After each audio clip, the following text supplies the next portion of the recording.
Hello, what a my people. It's your beautiful host again. Blossom Willie, aka Koko, aka Beautiful Heart. Welcome to my fourth episode on Struggles by Koko. Yeah. I know y'all all missed me. I'm so sorry. I've been a little bit busy and I needed to get everything, together to be able to focus well on this episode of ours. So today we'll be telling a story for a friend. Her name is Margaret, married. Her joining from Nigeria, Edo State to be precise, to Europe by road. So this is a very touching story. I hope you all are ready to listen to this story. But first of all, I advise you grab your popcorn and sit very close and listen, because there's a lot to learn from this story. You know what I'm saying? So before I push forward, I want to introduce to you the official sponsor of this broadcast. It is Hair by Blossom, you know what I'm saying? So if you're looking for good hair, you're in Bahrain, please look out for Hair by Blossom. Thank you so much. Okay, so our sister married venture on this, I don't know what to say. It's a journey that I won't even advise. Like she said, these are her lines. It's a journey I won't even advise my enemy to venture into. So she had about this, going to Europe by road. And she decided to embark on it. So she left Benin, and then she made it to Lokoja. From Lokoja in Nigeria, she, forged ahead to Kano. So they got to Kano very early in the morning. So they had to wait in a particular place where the people taking them through the desert to, Libya, will be picking them up from. So you know what? So she said she did 1 month on the road from Kano to Libya. And then when they got to Libya, they were asked to stay in a particular camp. The male camp was kind of different from the female camp. So the male camp, there's no door, there's no window, there's just a door. That's what she told me. And then the female place where they were kept to stay, they had just a very small window, and most of the times Libya military people, they rape them, and the guys, like the boys that are on that trip with them, kind of see them, and they don't say anything, and then the men, they are forced to take them to the farm to work some harsh jobs for them. And these are people that have already collected money from them, all in the name of venturing to Europe through the Mediterranean Sea. So they spent another 2 months in Libya with lots of rape. Most of them got pregnant in the process. Most of them had some STDs. They were there for like 2 months, and one fateful day, one of those guys just came. I'm like, okay, you guys are going to Europe today.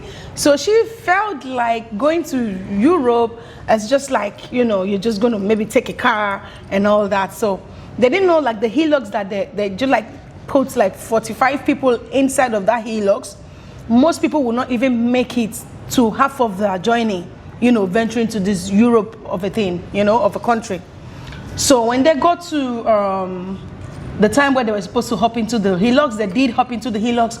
There were like 45 people in the hillocks, and most people have to like climb on each other, and the ones you can step on, They haven't even gone an inch yet.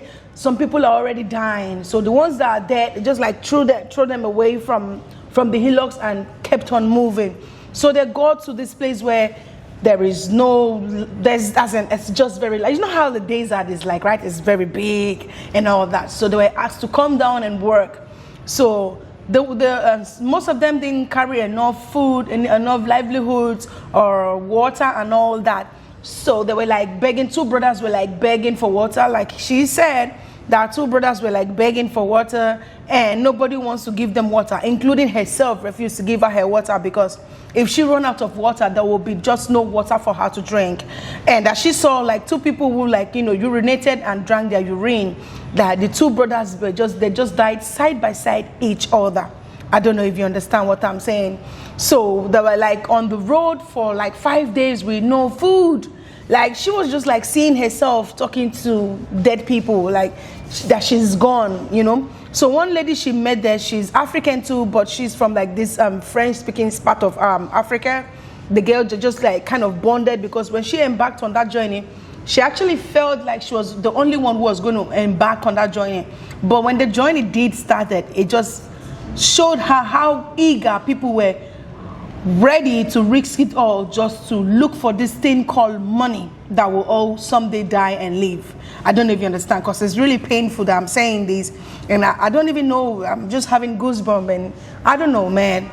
So when they embark on that journey, they go to a place where they say, oh, this is where the vehicle is going to end. You have to trek it all the way down. When you get to the seaside, there's a boatman there waiting for you people. You guys have to hop into the boat, and that's the way to the Europe.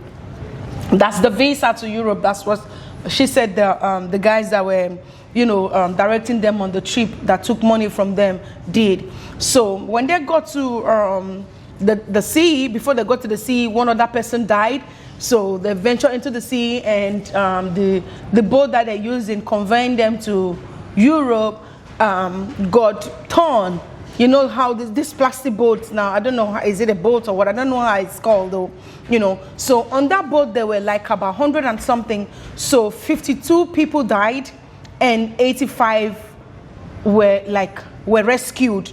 So when the boat capsided into the Mediterranean Sea, she saw her life like flashed away, like she just saw that she was just dying, like, man, this is it, I'm dead. Like, cause so many parents like are still waiting to hear from their family that actually ventured on that trip, knowing that most of them had already died years ago and all that. So in that process where their boat capsided, not too long ago, an SOS team came to their rescue. She said God was the one that was working in favor of her, because she cannot be raped in Libya and not make it to Europe, not to look for the money that she came to look for. So that when she saw all what she went through, that fear left, and what she was left with is the confidence that she's going to make it through Europe. Even if she's not, people are not lucky, she's going to be among those lucky ones that venture into Europe through the Libya and the Mediterranean process and all that. So luckily, when the SOS came, they rescued them, and most people died. So one lady that she said that one kept traumatizing her, and that she cannot just wave that off her face, is when the woman's child drowned and died, and the woman was already rescued, but the woman jumped back into the water and died too, and went with her daughter. So she was lucky, when they got rescued, they were in a camp. So when they got to the camp, she was lucky. One man was attracted to her, who happens to be one of the Coast Guard there, the people like rescuing people who works with the SOS for the European government, saw her and took interest in her right from the camp. So the guy was the one who helped her, got her paper. Now she is married, and last year she made it to Nigeria for the first time in 10 years after she ventured through the Libya way to Europe. So she is blessed with a husband and 2 beautiful girls. I believe there's a silver lining to her story, because you cannot go through all those traumas and not have somebody say, hey girl, you're beautiful regardless of the wrong choices you've made in your life. You understand? I'm not saying there's a silver lining to everybody, don't get me wrong. Do you understand? You might venture on this and not have the ability to tell your story.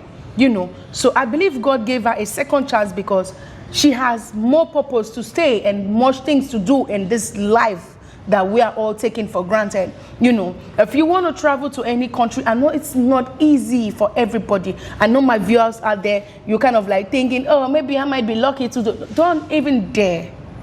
If you don't have the money, pray that God gives you somebody who have the same vision just as you, that can sponsor you to any country of your choice or your dream country.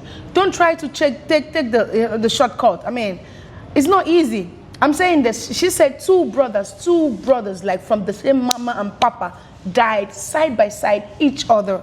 And you're not even giving time to mourn. Like, as you are crying for that person, because you guys have actually bonded, traveling for 1 month together. You guys have all bonded. I don't know if you understand. So definitely you'll be triggered to cry. So as you're crying, you're moving, because if you don't move quickly, you're going to get missed. And when you get lost, that's the end of you. You're going to wander on the desert for for a long time with no food and water. So it's a survivor for the fittest. So I don't know, but this is her story, and I believe wherever our sister Margaret Merritt is watching from, I believe I was able to, you know, tell your story just the way you want your story to be heard. And please don't forget to, you know, hit us up with all of your questions. This is your beautiful host once again, Blossom Willie, aka Cocolet, aka Beautiful Heart, aka Hair by Blossom. And please don't forget to, you know, patronize us and hit the notification button on and subscribe. Ciao. Thank you.